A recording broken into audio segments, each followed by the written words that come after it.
So, welcome back, ladies and gentlemen, and I'm delighted to welcome you to this session where we're going to discuss, can Europe thrive in a world of transitions? And with us for this conversation, I am honoured to introduce Borut Pahor, President of the Republic of Slovenia, who will be in conversation with Ricardo Borges de Castro, Associate Director at the EPC, and Corina Stratulat, Head of European Politics and Institutions Programme at the EPC. A very warm welcome to you all, and particularly, Mr. President, to you. So let us, hopefully, they will all, if you could activate your cameras and mics, everyone, that would be great. Yeah. Very good. Hello, Ricardo. Hi, Jackie. Mr. President, if someone can I'm not connect you able to us. activate my camera. The host apparently has to do it. Okay, we will fix that problem imminently. Mr. President, sir, thank you so much for being with us. We are very honoured to have you with us this afternoon for this important conversation on can Europe thrive in a world of transitions, which is in the context of the big question we're discussing, Mr. President, at this afternoon's conference, which is Europe still in the global race? What does it need to do? Can it hold its own, maintain its power and influence, or is it destined to fall behind? That's the central issue we're talking about, and we are really honoured to have you here to get your thoughts. We're going to dive straight in, ladies and gentlemen. As before, I have some questions for our panel, and then I will open up to all of you. Remember, you can write your question in the Q&A box. Please keep it brief or raise your hands. Mr. President, just in terms of that big picture of where we are now, we've heard a lot and we've discussed a lot this very shifting, volatile global landscape. How do you see Europe's place in that landscape now, and the challenges that need to be met, both from an external point of view and an internal point of view? Good afternoon, everyone. Let me start by saying that it is a privilege and an honor to be with you. Now let's go to the point. It seems that before First World War, Europe has been a center of a global community. In last century, this has transferred to the Euro-Atlantic relations. So Europe with United States and United States more and more. And now, this is, I think, the fact that we are facing now. The relations are moving from United States to Trans-Pacific relations. So Europe, then Euro-Atlantic, then Trans-Pacific.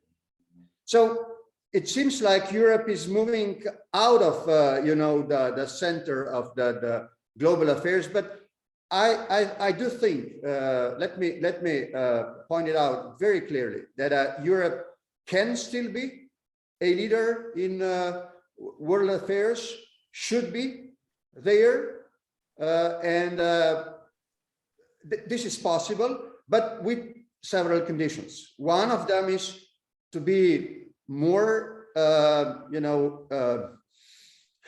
how to say, more. The relations between 27 should be more intense, let me say so. Should be more, well, Europe should be more connected. I'm very much in favor of stronger Europe. So more Europe, not less Europe. This is, I think, the main condition. So if Europe would like to be, in a way, some sort of a leader of world affairs with others, with Washington, with China, with others, I think there is a strong need, not tomorrow, but in maybe next 5-10 years, to come closer on some institutional changes and other changes to have a more united Europe. More united would mean also more effective in global affairs. So for you, it very much is the internal challenge to strengthen Europe from within, which will determine whether it can play the global role that you believe it can. Well, my my observation is that in next couple of decades, Europe could not lead better, stronger, effective foreign and security policy without being more connected, without being more, more united, more united. Let me say more united. I am not saying that this is, possible from today to tomorrow, but I think there is clear,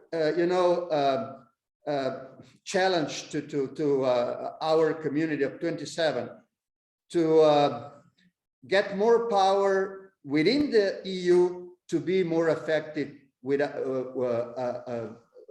the global affairs. And I think what I'd like to discuss with you all is that ambition of more unity, more together, is it achievable? And if it's not, what are the consequences? Do we have to scale back the ambition, or do we have to do things differently? But let me bring in now Ricardo, if I might. And Ricardo, today the EPC has published a paper you've written, Europe in Transition, in a World of Transitions. It's on the website now, ladies and gentlemen, if you want to read it. For you, Europe's place now, and do you share the President's conviction that Europe can be a leader, should be a leader? It just has to build that unity of purpose. Yeah, thank you, Jackie. And I mean, for me, it's an honor as well to share this panel with you, Jackie, but with the President and also with my dear colleague, Corina. I mean, I share the analysis that the President makes, that Europe, for Europe to be able to be in this race, there are certain conditions that need to be met. And if you allow me, I'm a runner. I know that the President is a runner as well. Corina is a sports person. So let me use a running analogy, to sort of to address this issue of the Europe's place and the race that we are on. And I think, in a runner, when facing a race, the instinct is to run. It's just to move. It's just to move ahead. But the current context that we have of transitions, of permacrisis, of challenges, of uncertainty, of volatility, it really need us to make us stop and think. And so to a certain extent, Europe is running, and the way I see it now, but it's running on a treadmill. In a sense, it's running, but it's not moving in a direction, because we also don't know what is Europe's direction at this stage, at this juncture. And the President was really asking the right questions. And I think the challenge now is that while Europe needs to continue running under challenging conditions, also because others like China, the US, Russia, but India and Indonesia and Brazil and South Africa, they will not stop as well. So we need to keep running, but we also need to at least to answer three sets of questions, which I would call sort of the conditions that the President was just alluding to. First, I mean, what kind of runner does the EU want to be? Does it want to be a marathoner like President Pahor, or does it want to be a sprinter or someone in between? And I mean, what is the destination that Europe wants to take? And whose race is Europe running? Is it our race, or is it someone else's race? Second set of questions: does the EU have the right tools, the instruments, the financial resources, the decision-making mechanisms, to be in this race? So do we have this or not? And also, do we have the political will and the stamina to be in this race? This is a tough, difficult race. Finally, set the questions, and I'll end here, Jackie. As the EU considered this journey or this race from a strategic standpoint, to reach this destination? Have we thought about the terrain? Have we thought about things that are shifting? Have we thought about the obstacles that we will face? Have we also thought about the weather? Is it going to be sunny? Is it going to be, going from storm to fair weather? So are there all of this, in a sense, try to anticipate what might be the challenges that we face? Do we have the foresight? Do we have enough foresight to be able to be in this race?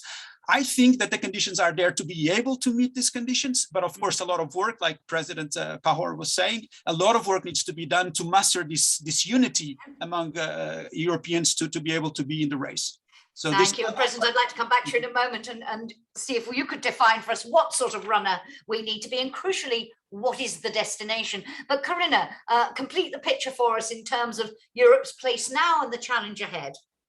Thank you so much, Jackie. In fact, I will try to bring together what we've heard from the other two panelists. And I want to answer your question with an African proverb that I have come across in my readings. It goes like this. Every morning in Africa, a gazelle wakes up. It knows that it must run faster than the fastest lion or it will be killed. Every morning in Africa, a lion wakes up. It knows that it must outrun the slowest gazelle or it will starve to death. It doesn't matter whether you are a lion or a gazelle. When the sun comes up, you better start running. Now, I don't know who's the lion and who's the gazelle, but Europe sure has to start running, not in hiding and not away from its problems, but faster than all of its many competitors in economic, political, ideational, technological, strategic terms, you name it. And to be able to stay ahead of the pack, you have to be in good shape, which means that dealing with internal problems is just as important as tackling the external challenges. Thank you very much. Lots of running analogies there, Mr. President. I'm not a runner, so I'm not going to attempt to extend the analogy, but in terms of the sort of runner we are and the destination. And I'm thinking here, we hear a lot of talk now about the EU as a geopolitical actor, its ambitions to do that. And I'm just wondering from your perspective, you said we can be a leader, we should be a leader, but do we need to be a leader in everything, or is that over ambitious at this stage? Do we need to scale back and say, these are the areas we should focus on? So we identify shorter destinations rather than just going for the big one, as it were. Well, it seems there is a consensus among us on one very important issue, that we need more ambitious goals in front of us. At the moment, conference on the future of Europe is all we can afford, it seems. What I think there will be need in a couple of years, I think there will be a strong need for a new convention on the future of Europe. I think there will be a strong need to once again try to draft the Constitution of European Union. I think we are capable to do it. At the moment, it seems there are other issues that are occupying us, but I am strongly convinced, man, that maybe before 2030, there will be once again enough political will to sit together in a very serious manner as back in 2001, 2, 3, and to try to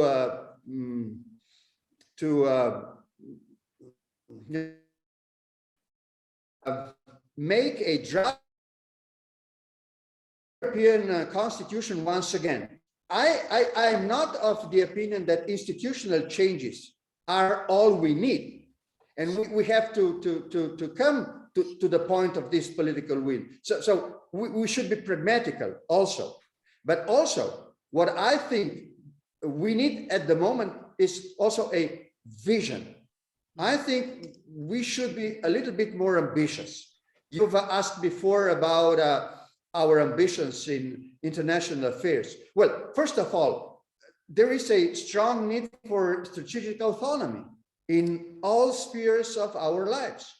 And I'm talking from foreign policy, security policy, and then to technology, whatever, does matter for very strong international force, as Europe, I think, should be, if we would like to preserve our identity, our way of life, if I may say so, our voice in international affairs. We should be more, as I said, integrated.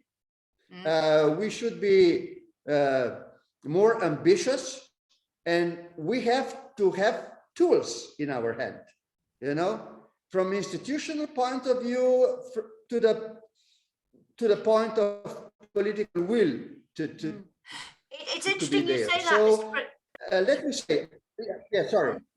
It's Yeah, interesting sorry, you please. say that because Minister Okay. Bone, who we were talking to a little while ago, he said, I think we have the tools. It's the political will that we lack. What would you say to EU leaders at the moment who are not displaying that political will?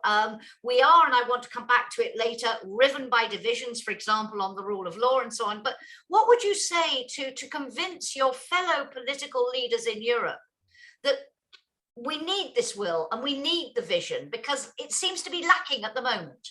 Listen, the world is changing. It's changing in front of our eyes. As I said, now it seems the relations between Beijing and Washington is the most important relations. It is not, as it has been in the past, the relations between Washington and Brussels. So if we would like to, implement our interests, global interests, we have to work together, and we have to change some things which are obstacles to do it this at the moment. So I think we will be forced, we will be forced in a couple of years or maybe in 1 decade to do it. At the moment, there is no political will to do it because maybe there is no, urgent need. But I think in 10 years will be obvious that if we don't want to be just just a partner of United States in global affairs, but a force in the also in excellent relations with the United States to be understood. But with strategic autonomy, I think the changes are needed. So I'm very convinced. I would be negatively surprised if that would not be the future. I think that before 2030, there will be enough political will to call once again for the convention on the future of Europe. Because you think it will become so evident that we have no Absolutely. choice. Ricardo, would you agree with that? And in the interim period, is it important, do you think, I think in your paper, you point to, at the moment, a common European voice is not possible on many issues. Does that for you mean we just have to work harder at it? Or does it mean that for now and until we get to the point the president is pointing to, we need to scale back ambition because otherwise we're not credible? There's, thank you, Jackie. There are many questions in the question that you pose. I'm going to try to go in parts. As for what President Pahor was advocating, if that's the way it needs to go, I think it should be done. Every time you speak of convention or treaty change in Brussels, at least everybody starts getting shivers because it knows the problems that it might entail. But it's interesting that from the member states, there's this thinking that we might need to do this. So I think this is a point that us in Brussels should listen to. But I do also think that, like you were saying, this idea of having, perpetually trying to find a common voice, this might not be, of course, I understand that having a common voice or that the strength of the EU in policy such as trade, for example, or competition, it is strong and has power because it's a common policy. So I understand why there's this need for having a, let's say, to show a unified voice in the global stage. But I also think that short of this, then we should also think of other ways of integrating this diversity of interests to serve our purposes. So we should not always just feel frustrated that this doesn't work. If this is really the reality that we have, then we should take, we should take it as an opportunity and use it, and probably have, different member states, doing different roles in a global situation. Let's say in our relations with Russia, for example, different member states can have a different sort of approach to what Russia is doing. But I think I would like to make another point about the reflection about the role, again, going to what kind of runner do we want to be?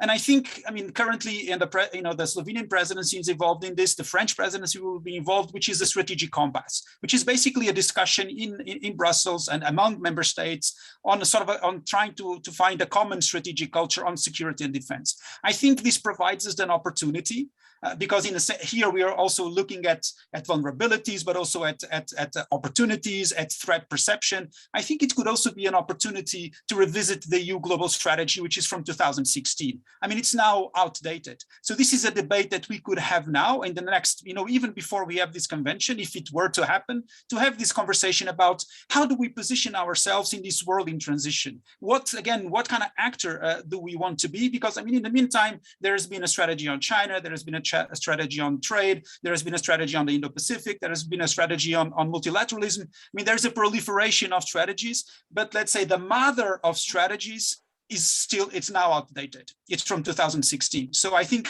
this is an opportunity for us to think about this and to think about ourselves. Thank you. And Corina, when we're talking about what kind of runner, to put it in Ricardo's metaphor, we want to be, what kind of actor we want to be, the president talked about the role he hopes that the Conference on the Future of Europe will play in eventually leading to a new convention and to giving us more tools to do these things.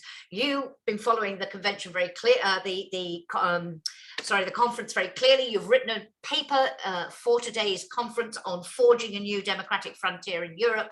How do you see, do you think the conference could begin to help answer that question of what kind of actor we want to be? Well, Jackie, if you allow me, I will answer your question, but I also want to highlight the importance of the vision that President Pahor mentioned, because I think that if you see reality and the future through myopic lenses of national politics, then you can't be a credible and united geopolitical actor. There's no way. Ambition will always follow the scope of the vision you have. So you need to see beyond the vagaries of domestic politics and accept, as Farid Zakaria once said, that no single country can organize the entire world anymore. No one wants to, which leaves us with the possibilities of chaos, the Cold War, or cooperation. But until the member states wrap their heads around that reality, unity and credibility can't really be the operational words. Now, when it comes to the conference, I think the conference is a stepping stone towards something, whatever that something will be. Hopefully it will produce some proposals for reform that will help the EU to be in a better position to face current and future challenges. Hopefully, it will also allow institutions and European institutions, but also politicians at the national level to open up even more to the idea of consulting with citizens and experimenting with participatory democracy. Hopefully, it will inspire us to create a new method of decision making at national and European level that sort of synthesizes what the conference tries to do at the moment, namely synthesize European and national democracy, but also participatory representative democracy, but also different policy issues. So it's difficult to know at the moment where it will take us, but I do see the conference as an important stepping stone in our effort to redefine and upgrade democracy and the way we practice democracy, that it's better suited to our needs, to the needs of our publics in the 21st century and beyond. Thank you. I want to just touch on and pick up on something the President said in relation to our geopolitical role, and then come back and focus again on some of these more internal issues. But you mentioned, Mr. President, you said don't just be a partner to the US, but a force in our own right.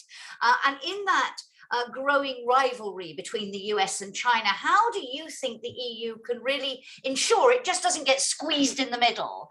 And in the whole debate about multilateralism, the EU is probably one of the final remaining defenders of multilateralism. Are we now, what can we do, if anything, at this point in an era of more strongman politics, great power politics? Can we revitalize multilateralism?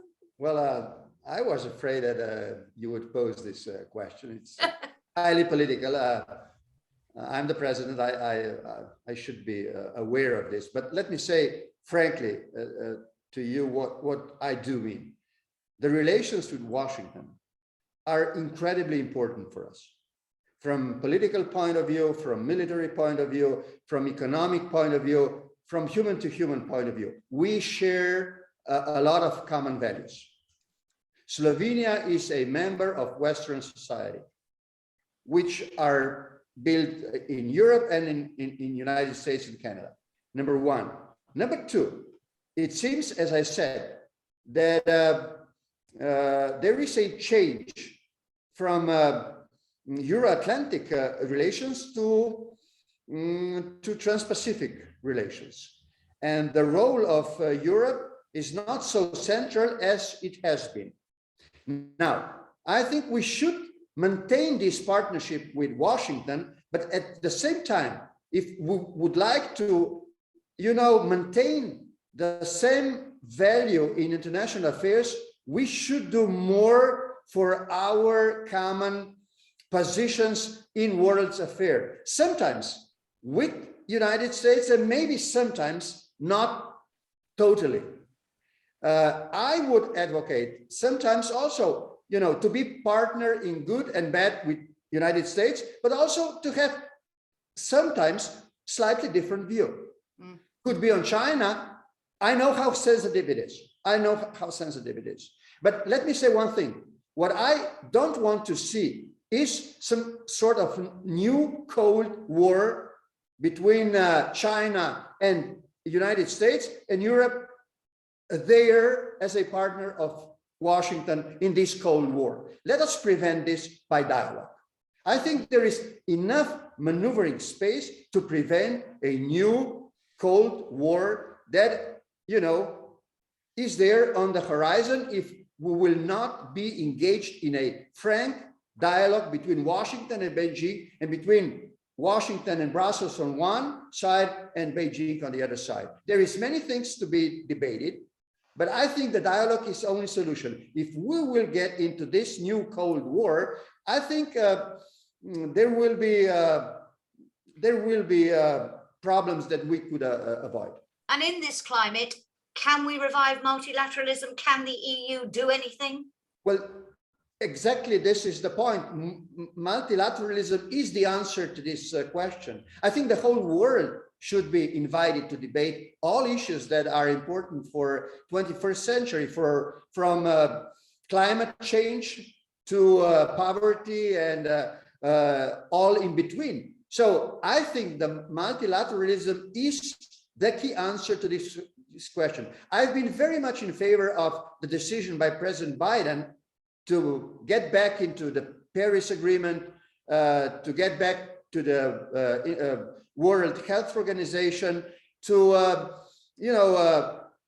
give us some hope that maybe this Iran nuclear deal will be renewed in a one way or another. So if President Biden is very well aware how important multilateralism is in a dialogue is, then I think this should goes also for China in relations with China. I know how sensitive it is. And I said, we will be with the United States in bad and good. But I would like, as a sovereign continent, to say to our friends in Washington, it is so important now to prevent something bad if it is in our power to do it, for the benefit of ours and their interests. Exactly, mutual. If it's in mutual benefit, absolutely, emphasizing that. Absolutely. This is the point of multilateralism. Yes. Thank you. Ricardo and Corina, a quick reaction on this, and then I'd like to turn to the question of enlargement. But Ricardo, please. I think, I agree with the president. The point, the way I see when I look at transatlantic relations, what you were seeing now, it's in a sense, it's a little bit the consolidation of this pivot to Asia that President Obama started. Then you had this period of Twitter warfares during 4 years with the previous occupant in the White House, and also really ostensibly against the EU. And now I think with President Biden, in a sense, we are back to a relationship, but it's still an open relationship in my view. So, and in the sense, what this being an open relationship really allows is that Europeans and Americans I would say that at this stage, at this juncture, when the US is probably more concerned about China, that it sees as its strategic sort of long-term threat, Europeans do not understand China in that way. I mean, our neighborhood is much more important, let's say, from a security and stability point of view. That's really where we should be looking at, to the east and to the south. And so maybe it has come a time that we do a division of labor, that transatlantic partners have a division of labor. But for this to happen, you know, we Europeans need to have more capabilities in security and defense. And I mean, and I'm not saying here because I believe, I mean, if on so many areas of competition, it's not going to be on geopolitics that we're going to win the race. So I wouldn't put my money on geopolitics alone. I think it's important, but I mean, certainly what we need to be able to do is to have the capacity to do a rescue mission from a country in war. That we need to be able to do together, which we were not able to do in Afghanistan. Or we need to be able to have tools to bring stability to our neighborhood. And we know that mostly from issues of political will, this has not happened so far. But as the US focus more on Asia, I think Europeans will need to take more responsibility in the medium to long run. And I mean, I would say that multilateralism, at least it might not be, as a sexy word as it is in Europe, but we still, I mean, this is our DNA. And I think it is what we still need to continue to foster, because these are the ways that we know that we can find solutions to some of these global problems. Thank you. I want to, Corina, with your permission, I want to move on and I want to come to an issue that really straddles the external and the internal. And then we'll come back to some of those internal issues we were talking about. And that is the question of enlargement, because as we all know, EU leaders met at Borut earlier this month. They did reaffirm their support for the Western Balkans European perspective. They mentioned the E word, enlargement, but only very briefly. It was all rather vague. Mr. President, I know this is absolutely crucial from your perspective, and you have warned that this is becoming an issue of peace and security. What do you mean by that? And you've linked it to the discussion we've just had about China. How important for you is it that the EU gets this right? Did you find the outcome of Borut at all convincing? Do you think the countries of the Western Balkans were at all convinced that the EU means it anymore? 3-4 things before answering your question. Number one, I think we should be in a sincere dialogue with Moscow, but I do expect Moscow also to be very frank with Europe. I think this would be crucial.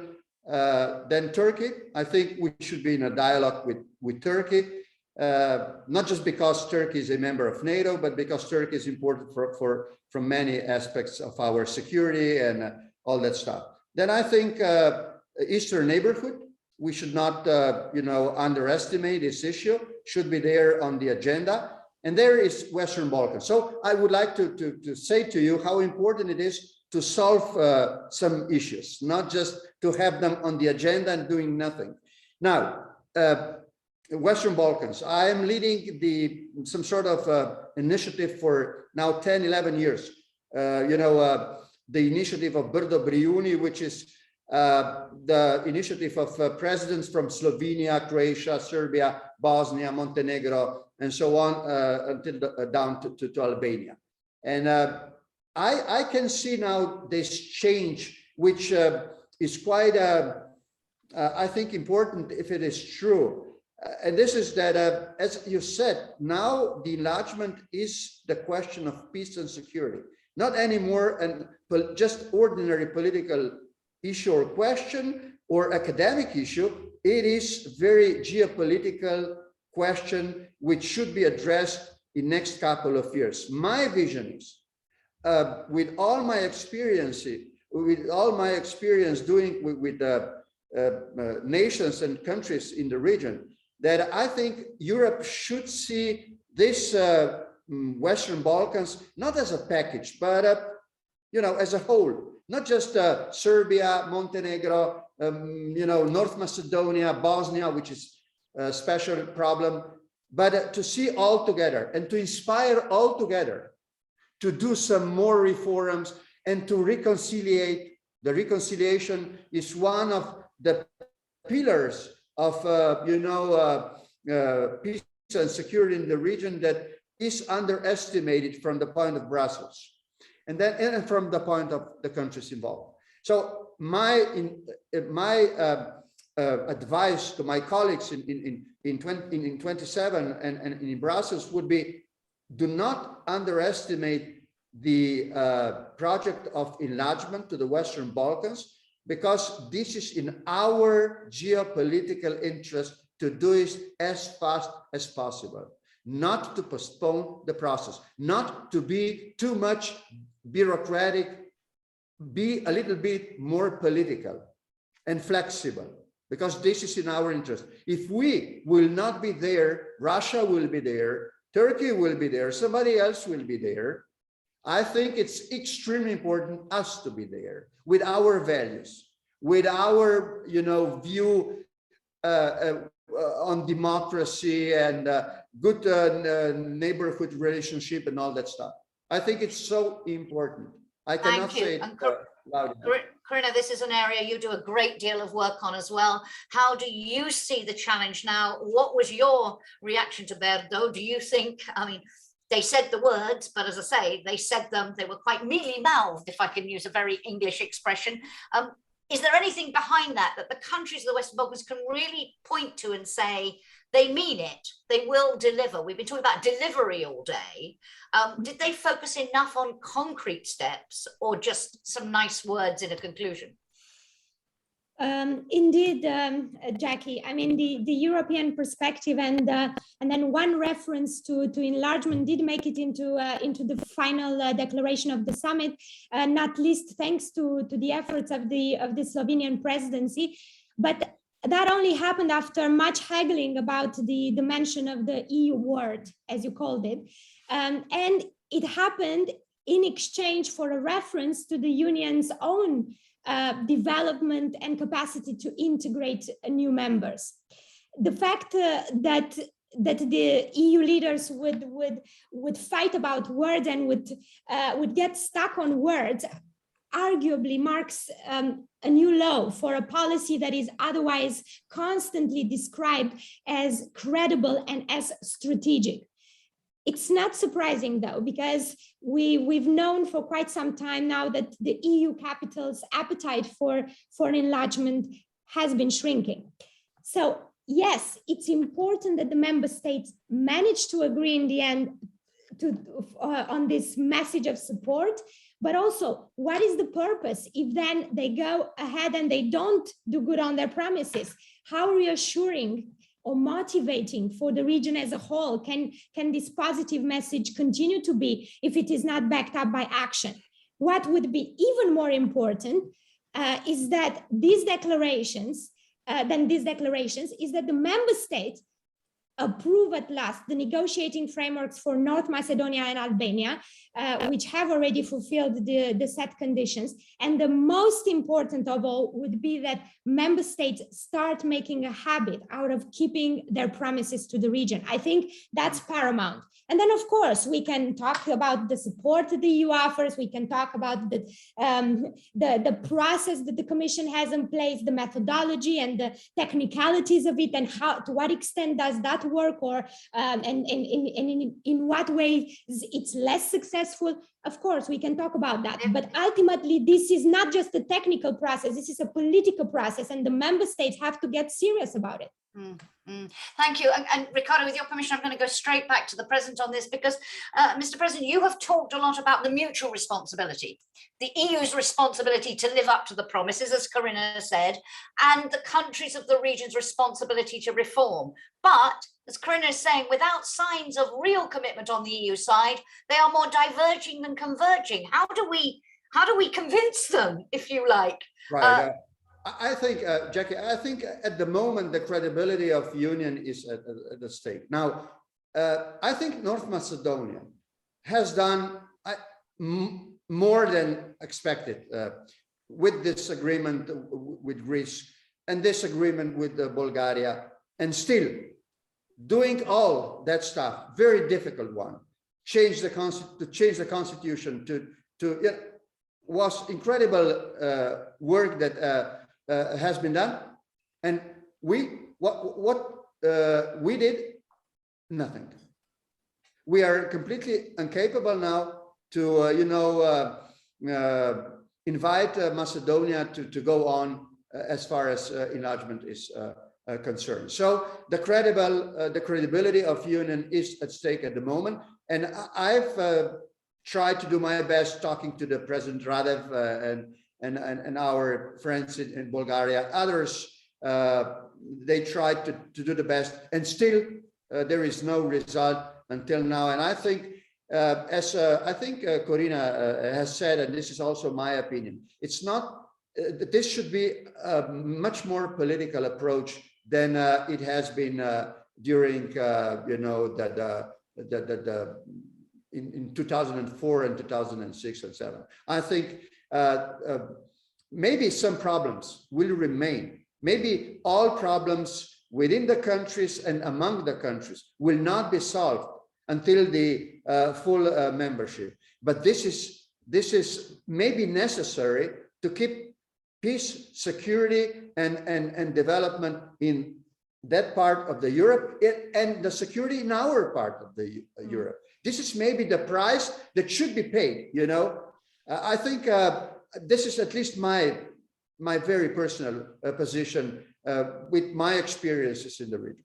Thank you very much. And Ricardo, putting this in that geopolitical context, how important is it that we get this right? And then I want to move back. I want to talk about some of the divisions within Europe after that. Thank you, Jackie. I think this is very important. I mean, the discussion that we are having now is very, very important. I mean, I did my PhD on Turkey and enlargement, but I don't want to get into that. But the issue that is really, really important, what the president is saying, is that these decisions, which are ultimately political decisions, are not cost-free.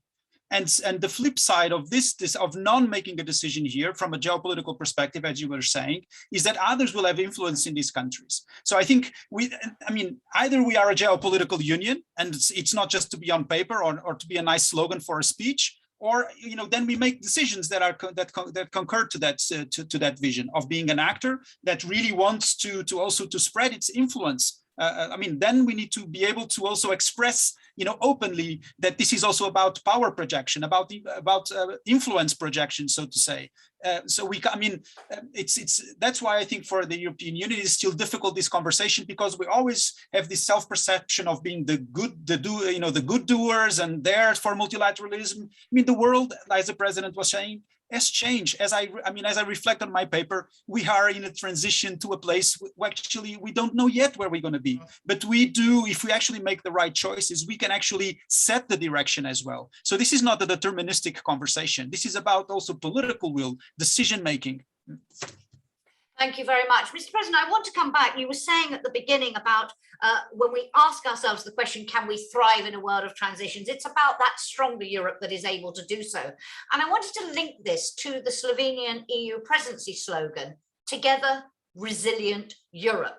And before I ask you a question about the togetherness is where I want to focus. And Just van Eersel has a related question from our audience. Mr. President, he says we should be undivided. It sounds nice. The reality is often the contrary. The reason is national politics, the eternal block on the road. Examples are numerous. Can you imagine, how do you imagine that national elections and rivalries can be overcome in favor of a common vision? What could be the trigger to attain this objective? Do you really think a new convention could sort that problem out?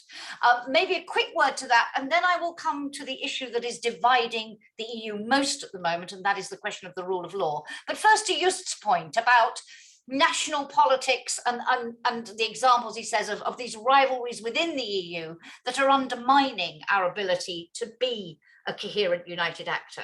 Well, I do think that we are at the crossroad and that there are two ways to go. One is to go back to the sovereign states and to have basically Council of Europe and not the European Union. Or to have a more integrated Europe when with the consensus of all 27. And it is obvious that we will need some time to get there. But in meantime, during this health crisis, for example, we should build something more in the sphere of health unity.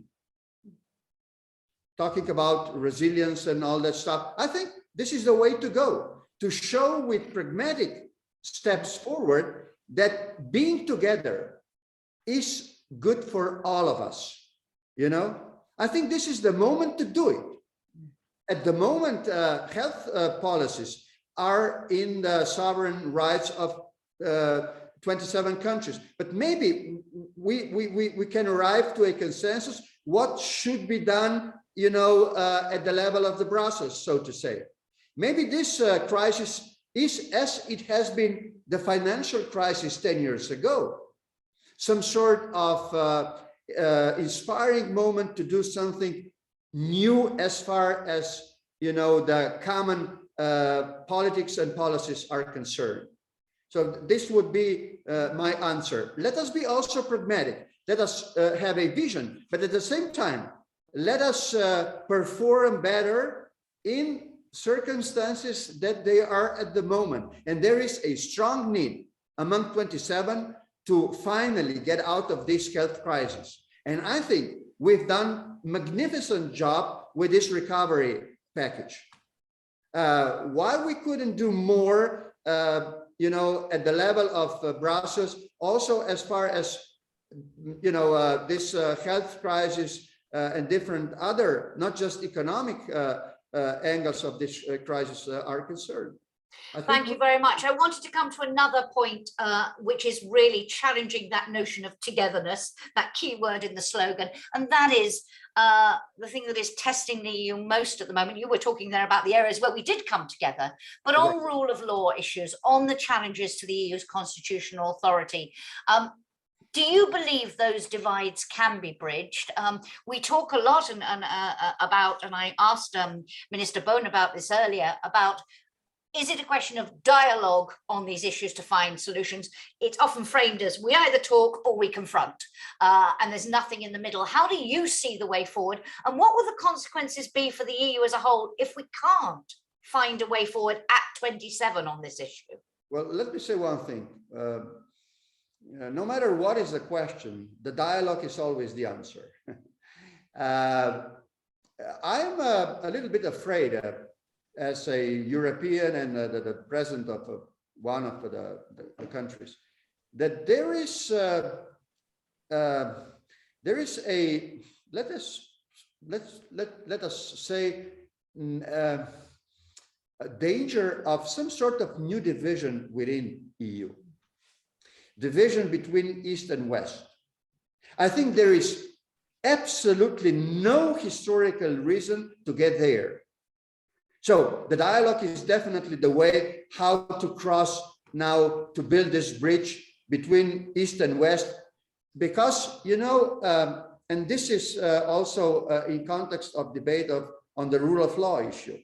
Now, why the Central and Eastern European countries have joined the EU? Because we would like to have the same approach on the basic values as the Western part of Europe has already had.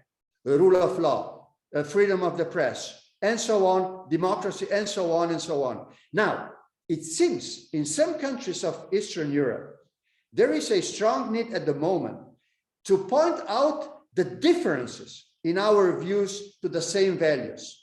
Say, because of our historical experience with the Soviet occupation, with communist regime, we have not just a right, but also a duty to see rule of law, freedom of the press differently than the countries in Western Europe. And I'm saying, no, we joined exactly because we would like to have the same approach, not the different approach. And there is now this division between East and West, where I would not like to see my country on the Eastern side of this division. But instead trying to build those bridges, as you say, absolutely, from absolutely. one Listen, to the other. It is not that I am now saying, my colleagues and friends in Central and Eastern Europe are completely wrong. I think there are some sentiments to be addressed. And I think we should be very much involved in a dialogue. Absolutely. I am not sure that, just criticism from Brussels to Poland or Hungary is enough. I think there should be a frank dialogue among leaders, among experts, and all of us to get closer to some solutions. I think still we are ready and we are enough political mature to come to some consensus on challenges that we are facing now. Absolutely. That's interesting because the suggestion was that they tried to avoid this topic pretty much altogether at last week's summit. It did make its way onto the agenda, but the desire had been to sort of say, let's not talk about it, let's keep it lower temperatures. But as you say, those frank conversations need to happen. Ricardo, Corina, a reaction on this, and I want to come then to another word in the presidency slogan, resilience. But first on these rule of law issues. Ricardo. Thank you. I mean, I do. First of all, I think I would go to what Danuta Huber said before. Hubner said before in the previous session, which is, I mean, we also need to let the Polish people speak and the Hungarian people speak. I think we should also do not, confuse the tree with the forest, right? These are the governments of these countries that, at least, I mean, in my view, I mean, when you hear about LGBT free spaces, for me, this is unthinkable, right? I mean, it's in Europe, in the European Union. So, I mean, but we do also, I think, we also need to make an effort, like the president was saying, of dialogue, of understanding. I do agree that this needs to be something that European leaders get more involved and probably have more frank conversations. I mean, this would be part of my sort of a more anticipatory, a more prepared European Union, that leaders could have more informally these strategic discussions about fundamental issues that pertain to the Union. Because, I mean, in the end, when we talk about rule of law, about the European Court of Justice, I mean, these are fundamental principles. And if you allow these principles to deteriorate, then it's the house of cards. I mean, it's like a house of cards, then there is no purpose because the union is a union of law and rules still is like that. I think I just wanted to tie this to, I wonder if also sometimes the resistance to enlargement is also not due by these countries behaving this way. That, we saw this also with Turkey. The moment they got entered into negotiations, the conditionality, the pressure was completely off the Turkish government anymore. So I think these issues have also contribute to this less, appetite for enlargement. Yeah, and in fact, Fabian Zulig, EPC chief executive, says on enlargement, exactly that point. Some people are worried the EU has no tools to prevent democratic backsliding after a country has joined, reflecting on recent experiences. How can we address this fear? Corina, a quick one, if you would, so I can come back to the president on that. Right. I mean, I don't think that it's very clear on how we can overcome divisions linked to the rule of law. But I also think that these divisions linked to bigger and more political questions about, for example, how supranational cooperation can be reconciled with national sovereignty, questions about unanimity requirements for decision-making, questions about the impact of demography on politics, questions about the limits of our current democratic model in general, or about the meaning of certain sacred values and norms in a multicultural and interdependent world, and so on. Those are big, sensitive political questions to which we don't yet have the answer, or we don't want to answer, because the answers could prove very disruptive for traditional representative institutions, including at the national level, for concepts and practices which are slow and resistant to change. But until we dare to open that can of worms, I would say we are likely to continue to struggle on this issue, and it won't look pretty to our own publics, but also to the outside world. And I find it very interesting, for example, that despite the attempts of the Biden administration, because we mentioned it earlier, to show that America is back, one aspect of the power of the United States remains substantially diminished, and that's the role of the US as a beacon of democracy. According to a recent Pew Research survey, 57% of respondents no longer believe that the model the US is the model of democracy that it used to be. Sorry, Corina, I'm going to have to... Given that Europe is fighting the same kind of, and not winning at the moment, the same kind of internal battles, I think this begs the question of whether we can truly say that America is back or that Europe is global until until the two powers deal with the image. Okay, I'm going to have to stop you there. I need to come back to the president on this question of the link, if you see one, between the rule of law debate within existing EU member states and the enlargement debate? Do you fear that the two are being conflated, sir? Listen, this is rule of law is one of the most important pillar of our common European Union. So I think we should try to do our best that in every country should be respected. As Ricardo said a couple of minutes ago, I think we should all do more to be in a frank dialogue on this issue. And also be in frank dialogue on this issue with leaders in Western Balkans. I think this is what European Union is all about: freedom of the press, rule of law, democracy, and so on and so on, different identities. So I think we should not underestimate, but also overestimate the differences among member countries. I think there are enough bridges to go across and to be united. At the moment, there are some difficult questions regarding, for example, the Poland and the decision by the Brussels on this issue.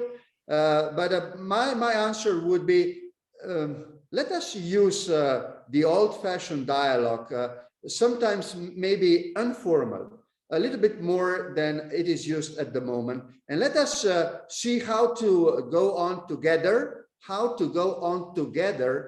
and to, surpass this danger of division that it is not needed and will not be good.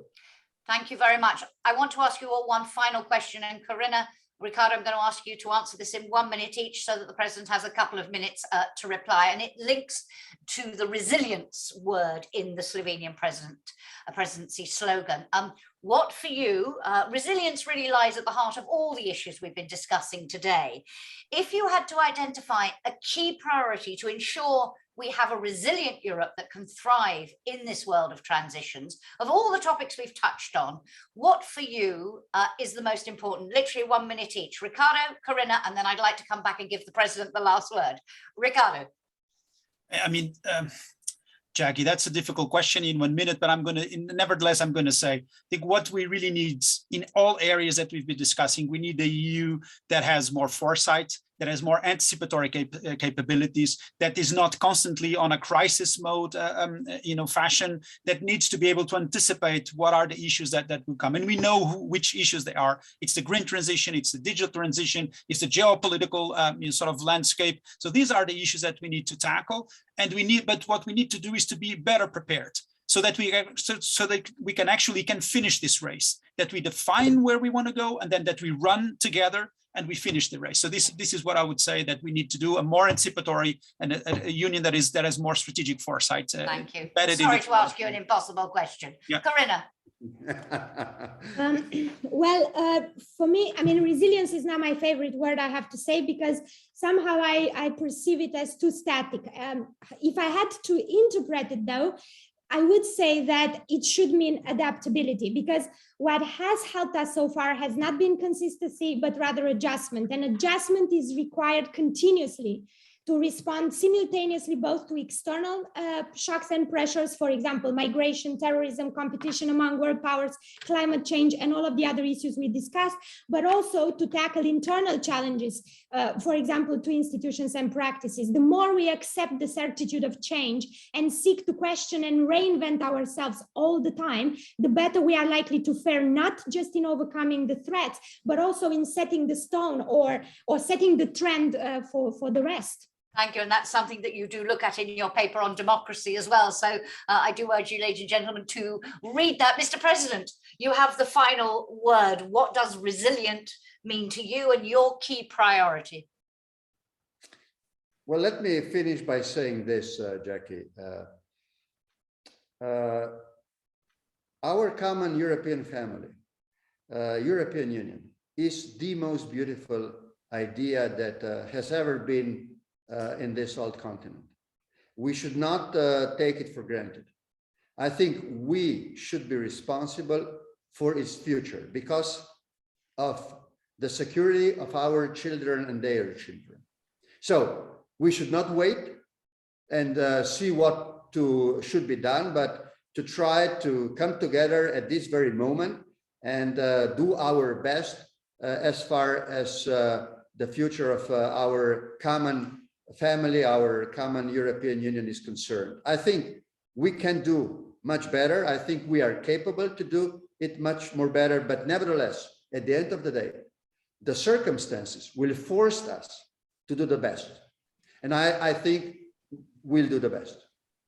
Thank you for bringing us to an end on an optimistic note amidst all the doom and gloom we hear these days. Mr. President, we are so grateful to you for finding the time to join us today.